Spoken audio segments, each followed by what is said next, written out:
धमकावत रहो लेके दुई नाली धमकावत रहो। हे बाबू सुना बोलिया बरूद बमकावत रहो लेके दुई नाली धमकावत रहो। लागत एरिया सगरो सना कहा बहाना बनही बूता ढोली चाली पाका नाचा नाचा नाचा निषाद के इलाका।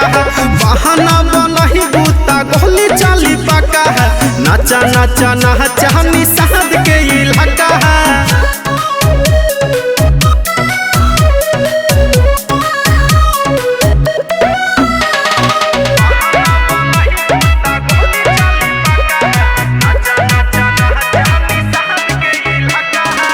कौनो बहाना जे करबू करे जा हो ये जाई बवाला हो। यहाँ के लइका सीधे गोली चला हवे करे ले नाही सवाल हो। हई बोली राउर गोली से कम न लगे देखी पातर कमरिया में दम न लगे। गुजत हराई फल के धमका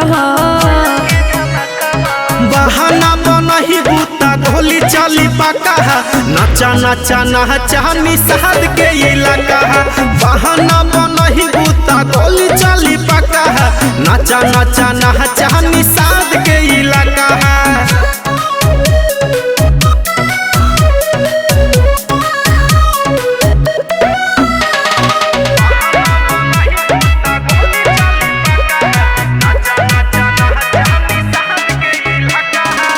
फिगर तू हर ये जिगर जरावे लागत बारू कम सिहन गोरी। जैबू टांगा ही जादी नाही नाही करबू दिखा दा भीतर के सिहन गोरी।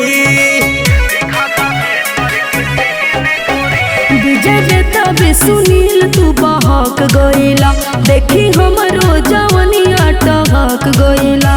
अरे पीछे से हर दुर्ग सुदत बड़ धक्का। बहाना बनही बूता ढोली चाली पाका नाचा नाचा नाचा निषाद के इलाका।